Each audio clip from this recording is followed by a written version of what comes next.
욥기 24장 4절에서 12절까지 제가 봉독해 드립니다. 가난한 자를 길에서 몰아내나니 세상에서 학대받는 자가 다 스스로 숨는구나. 그들은 거친 광야의 들나귀 같아서 나가서 일하며 먹을 것을 부지런히 구하니 빈들이 그들의 자식을 위하여 그에게 음식을 내는구나. 밭에서 남의 꼴을 베며 악인이 남겨둔 포도를 따며 의복이 없어 벗은 몸으로 밤을 지내며 추워도 덮을 것이 없으며 산중에서 만난 소나기에 젖으며 가릴 것이 없어 바위를 안고 있느니라. 어떤 사람은 고아를 어머니의 품에서 빼앗으며 가난한 자의 옷을 벌모 잡음으로 그들이 옷이 없어 벌거벗고 다니며 곡식 이삭을 나누나 굶주리고 그 사람들의 담 사이에서 기름을 짜며 목말라 하면서 술투를 밟느니라. 성중에서 죽어가는 사람들의 신음하며 상한 자가 부르짖으나 하나님이 그들의 참상을 보지 아니하시느니라. 아멘. 악인들에게 받는 가난한 자들의 그 압박을 계속해서 증거하고 있습니다. 어제 말씀드린 것과 같이 가난한 사람들, 없는 사람들과 예수님은 바로 연합이 됐다라고 성경에서 가르쳐 줍니다. 사회적 약자들을 하나님께서는 돌보시고 그들을 돌보는 자들을 의인이라고 얘기하십니다. 그래서 마태복음 25장에 보면요, 어제 잠깐 말씀드렸어요. 양과 염소에 대해서, 양들에 대해서는 주님께서 말씀하십니다. 내가 줄일 때 너희가 먹을 것을 주었고 목마를 때 마시게 하였고, 목마를 때 마시게 하였고, 나그네 되었을 때 영접하였고, 헐벗었을 때 옷을 입혔고, 병들었을 때 돌보았고, 옥에 갇혔을 때 와서 보았느니라. 이 말씀이 있어요. 그러니까 우리가 아직 양인가 염소인가. 기회도 사명을 볼 때 우리가 양의 사역을 감당하고 있는가를 돌아볼 때 쉽지 않다고 그랬어요. 간극이 너무 멀다고. 또 가난한 사람을 학대하는 자는 그를 지으신 이를 멸시하는 자다. 잠언서 14장 31절에 말씀하고 있습니다. 가난한 사람을 학대하는 자는 그를 지으신 이를 멸시하는 자요, 궁핍한 사람을 불쌍히 여기는 자는 주를 공경하는 자니라. 이 삶의 지경으로요, 바로 연결시켜버리면요, 오늘 교회와 성도들의 모습이 하나님 앞에서 칭찬받기가 쉽지 않겠다. 가난한 사람을 불쌍히 여겨서 구워주는 것은 여호와께 구워드리는 것이다. 쉽지 않죠? 형제간에도 쉽지 않습니다. 구워주고 없는 경우 이렇게 베푼다는 것이 쉽지 않습니다. 그것을 알기 때문에 웬만하면 돈 거래를 안 하려고 합니다. 그죠? 내가 힘들고 말지. 가난한 자를 조롱하는 자는 그를 지으신 주를 멸시하는 자다. 이런 말씀을 우리가 헤아리면서 하나님 앞에 경외하면서 섬겨야 되겠다는 생각이 듭니다. 4절 보세요. 가난한 자를 길에서 몰아내나니 세상에서 학대받는 자가 스스로 숨는구나. 학대받는 자를요, 간주인 시편 76장 9절에서 보면은 하나님이 땅의 모든 온유한 자를 구원하시려고, 이 학대받는 자가 온유한 자예요. 이렇게 연결돼요. 그러니까 참 성경이 입체화시켜서 볼 때 우리는 과연 악인인가 의인인가? 물론 악인은 아니에요. 그렇다고 의인이라고 자신 있게 삶의 지경으로 나가면 욥의 경우와 같이 연결돼서 보면 하나님 나 의인입니다. 이야기하기가 낯이 부끄러울 수밖에 없습니다. 그죠? 낯이 부끄러울 수밖에 없어요. 하나님께서 온유한 자를 구원하시려고 심판하러 일어나신대요. 이 땅에 오신대요. 또 스바냐서 2장 3절에 보니까 여기 학대받는 자가 겸손한 자들로 나옵니다. 겸손한 자들로. 제가 읽어드릴게요. 여호와의 규례를 지키는 세상의 모든 겸손한 자들아, 너희는 여호와를 찾으며 공의와 겸손을 구하라. 우리는 주님을 찾아야 주님의 이름을 부릅니다. 그런데 겸손을 구하는가? 너희가 혹시 여호와의 분노의 날에 승김을 얻으리라. 우리는 주님 앞에 겸손한 자리에 서야 될 줄로 믿으시기를 바랍니다. 늘 낮아져야 돼요. 아유, 목사님, 나 이 정도면 된 것 같은데요? 낯이 부끄럽다고요? 낯이 부끄럽습니다. 5절 보세요.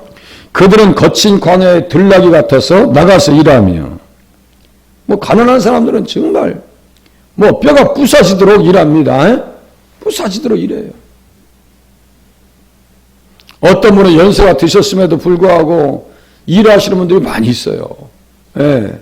아파트에서 일하시는 분들과 우리가 일하지 않을 경우는 상대적으로 어떤 생각을 가지셔야 되냐면, 하나님 앞에 일단 감사하셔야 되고요. 정말 감사하셔야 돼요.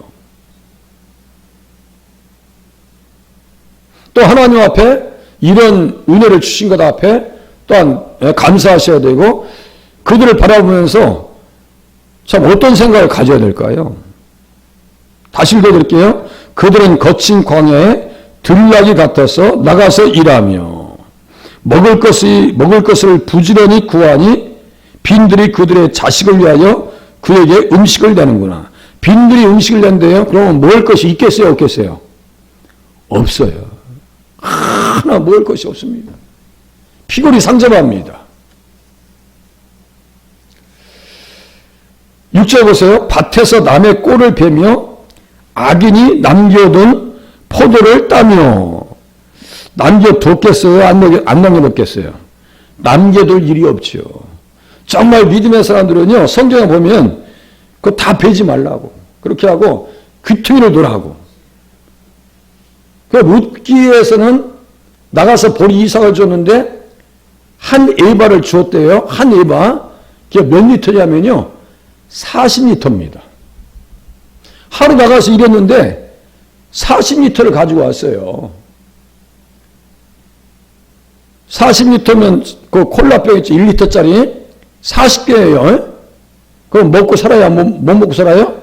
먹고 살아도 남습니다. 실컷 먹고 살아요. 그게 보아스라고요. 보아스가 일부러 그렇게 해줬어요. 야, 곡식도 내뜨려 두고 그거 건들지 마. 우리는 예수님 만나야 살 줄로 믿습니다. 예수님 만나서 지금까지 잘 먹고 잘 살았어요. 그죠? 하루에 40리터가 뭐예요? 그냥 먹고 살았는데 지장이 없어요. 어제도 어떤 목사님 잠깐 만날 일이 있어서 있는데 권사님이 전화 오셨어. 우리 구양수 권사. 목사님 성미했으니까 잘 받으세요. 참 감사하죠. 이때 성미로 계속 점심 드시고 마음껏 식사도 하시고 얼마나 감사한 거예요?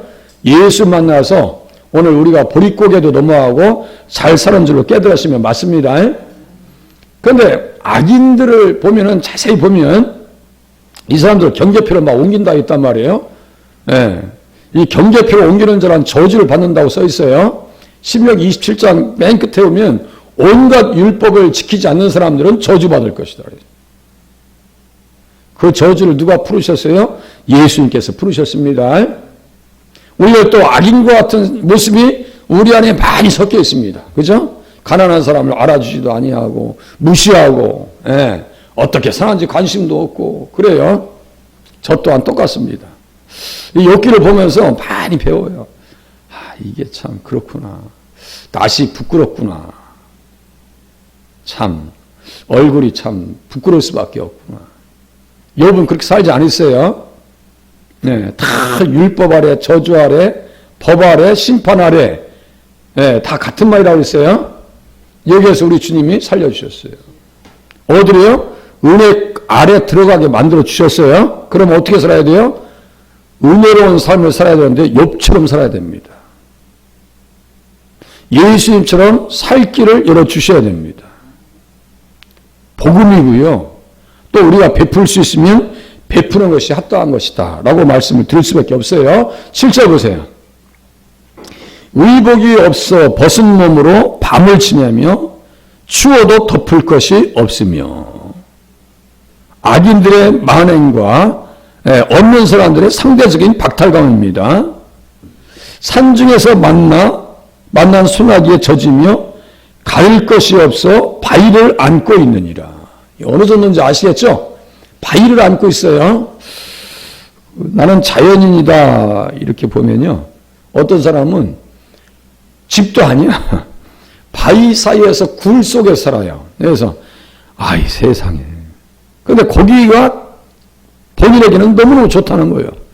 가서 첫날 거기에 바위 속에 있는데 그렇게 눈물이 나더라 이거예요. 그래서 이제 자연인을 반영을 하는 그 윤택 씨가 이제 밥을 드셔야죠 했더니 밥? 하면서 쌀을 그냥 끓이지도 않아. 그 쌀하고 솔잎하고 먹어요. 그래서 이야 참 대단하다. 그분도 소외되신 분 맞죠? 가난한 사람이에요. 예. 이 시대에 욥이 살던 시대에 가난한 사람들 그렇게 살았단 말이에요. 그렇게 삽니다. 지금은 사회적으로 소외된 사람들을 복지부에서 그렇게 놓지 않습니다. 살 길을 열어주어요. 어쨌든 열습니다. 또 보세요. 어떤 사람은 고아를 어머니의 품에서 빼앗으며 왜 빼앗을까요? 빨리 젖떨어지게 해가지고 노예로 쓰려고 뺏는 거예요. 지금 뺏어가는 거예요. 또 보세요. 가난한 자의 옷을 벌모 잡음으로 계속 말씀드렸어요. 그들이 옷이 없어 벌거벗고 다니며 곡식 이삭을 나르나 굶주리고. 예. 곡식 이삭을 날려요. 그러면 같이 먹어야 될 거 아니에요? 굶주리게 했어요. 굶주리게 했어요. 이게 악인의 만행이라고요. 주님께서는 율법에 무슨 말씀하시냐면요. 신명기에 보면 이삭을 밭에서 잘라 먹어도 돼요, 안 돼요? 안 돼요? 신명기 한번 찾아가 보겠습니다. 신명기 쪽에 한번 가보세요.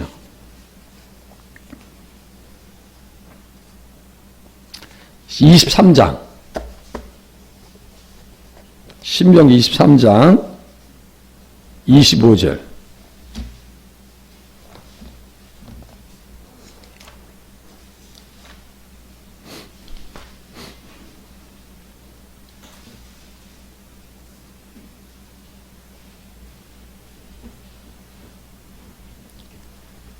(25절) 잘 보세요.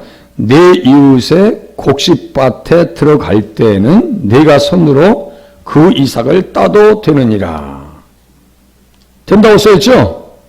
된다고. 그러니까 아니 이삭을 나르면서도 어떻게 했어요? 굶주리고. 욥기 24장 10절 보니까 곡식 이삭을 나르나 굶주리고. 전혀 율법의 정신과 어긋나죠? 율법은 뭐예요? 사랑입니다. 베품이에요. 그죠? 베품이에요. 율법주의는 잘못된 거예요. 이걸 잘 아셔야 돼요. 율법주의는 뭐냐면 율법 지켜서 구원받겠다는 거예요. 율법은 지켜야 되는 거예요. 왜 지켜야 돼요? 구원받았기 때문에 지켜야 되는 거예요. 또 다시 보세요. 내 이웃의 곡식밭에 들어갈 때는 내가 손으로 그 이삭을 따도 되느니라. 써있죠? 그렇게 하고 이제 관주가 누가복음 6장에 나온단 말이에요. 그러나 내 이웃의 곡식밭에 낫을 대지는 말지니라. 낫은 뭐예요? 욕심이지. 그렇잖아요? 욕심 부리지 말라고. 먹을 수는 있어. 그래서 이제 누가복음 6장에 가보면 예수님의 제자들이 이삭을 먹었어요? 안 먹었어요? 먹었어요. 문제가 되는 거예요? 안 되는 거예요? 안 되는 거예요. 안 되는 건데 문제를 삼는단 말이에요. 그 사람의 정신에 어긋나는 거죠. 바리새인들이 그랬단 말이에요. 또 이제 다시 가보겠습니다. 욥기 24장으로 또 가보세요. 다룰 내용이 많아요. 많이 생략해서 그렇죠.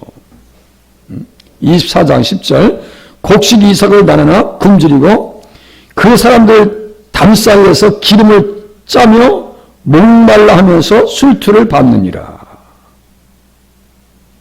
자, 목말라 하면서 술틀을 받느니라. 술틀은 뭐예요? 포도주 틀이에요. 그러면 보세요. 포도주 즙을 이렇게 짤 때 그 음료수예요. 술틀이라 해서 우리가 생각하는 포도주가 아니에요. 이거는 음료수입니다. 그럼 일할 때 얼마나 목말랐겠어요? 예? 얼마나 목말랐겠냐고요. 그런데 안 줘요. 악인들의 반응입니다. 그런데 예수님은, 우리 주님은 목마른 자에게 와서 다 마시라고 말씀하셨어요. 이 말씀과 연결되어져서, 그러니까 제가 이 구속사 주석학자들, 예수님 중심으로 주석하시는 분들의 그 주석을 보면요, 제가 탐구가, 야, 정말 이렇게 주석을 잘 하시는구나. 그래서 이 말씀을 어디에다 연결시키냐면요, 제가 이제 말씀을 드리니까 같이 한번 또 예수님 만나고 가셔야죠. 자, 룻기 2장 9절 일단 보시겠습니다. 룻기 2장 9절. 일단 보아스가 어떻게 했는지 보세요. 보아스가 룻기 2장 9절. 좀 전에 제가 룻도 얘기했죠. 사사기 룻기 2장 9절. 보아스는 기업물을 짜요. 기업물을 짜는 누구의 그림자라고 있어요? 예수님의 그림자예요. 대속자, 기업물을 짜 같은 뜻입니다. 룻기 2장 9절.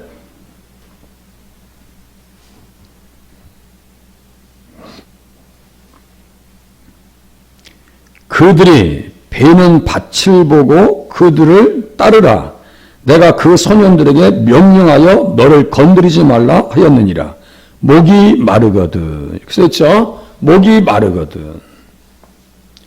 술틀을 밟는데 목말라 하면서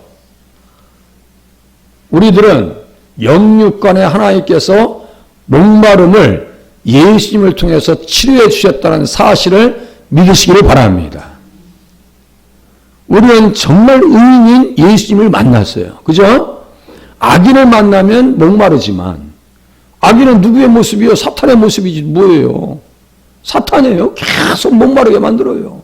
세상을 갈급하게 만듭니다. 그러나 예수님은 영육간에 채워주십니다. 자, 다시요. 그들이 베는 밭을 보고 그들을 따르라. 내가 그 소년들에게 명령하여 너를 건드리지 말라 하였느니라. 목이 마르거든 그릇에 가서 소년들이 기러온 것을 마실지니라 하는지라. 이렇게 써 있어요. 또 거기에 보면 이제 이사야서 48장 21절로 다시 가보겠습니다. 이사야서 48장.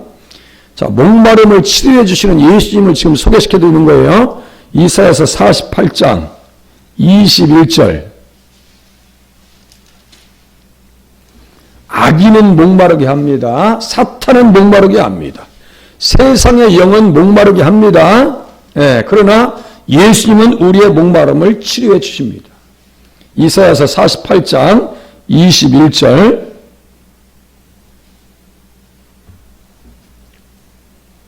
여호와가 예수님이라고 말씀드렸어요. 여호와께서 그들을 사막으로 통과하게 하시던 때에 그들이 목마르지 아니하게 하시되. 아, 그렇구나. 의인이신 예수님은 목마름을 치료하시는구나. 악인들은 뭐 어떻게 해요? 영육간에 목마르게 합니다. 술틀을 밟아도 줄 마음이 없어요. 예. 우리들은 교회에 왔어요. 포도나무에 연합됐어요. 목마름이 해갈될 줄로 믿으시길 바랍니다. 목마름을 다 치료해 주셨어요. 이 보세요. 목마르게 목마르지 아니하게 하시되 그들을 위하여서 바위에서 물이 흘러나오게 하시며, 여기 바위, 반석은 곧 그리스도다. 거기다가요, 고린도전서 10장 4절 써놓으시면 딱 맞습니다. 고린도전서 10장 4절하고 출애굽기 17장 6절. 아마 관주에 거기 있어요. 고린도전서 10장 4절하고 출애굽기 17장 6절. 악인과 의인의 차이입니다. 우리들은 의인으로 하나님께서 만들어 주셨어요. 그러면 우리들은 어떻게 돼요? 영적인 목마름, 그죠? 배고픔을 채워주는 사역을 감당하시고 협력자가 되셔야 됩니다. 이렇게 보는 거예요. 자꾸 거꾸로도 보고 밖에서도 보고 위에서 양옆 사이드로 성경을 보는 거예요. 그러면 위에서 예수님을 만나지 않을 수가 없어요. 경계표로 옮겨요. 율법의 말씀을 지키지 않아요. 그 저주는 우리 주님께서 다 가지고 하셨습니다. 그렇게 하고 우리의 목마름을 치료해 주셨고 앞으로도 목마름을 치료해 주실 줄로 믿으시기를 바랍니다. 그게 성경이에요. 네? 또 보세요. 바위에서 물이 흘러나게 하시며 바위를 쪼개서 물이 솟아나게 하셨느니라. 여호와께서 말씀하시되 악인에게는 평강이 없다 하셨느니라. 바위를 쪼갰어요. 예수님이 십자가에 달리셔서 우리를 위해서 살을 찢어 주셨습니다. 맞죠? 이렇게 보시는 거예요. 자꾸. 다시 이제 욥기로 가서 정리하겠습니다.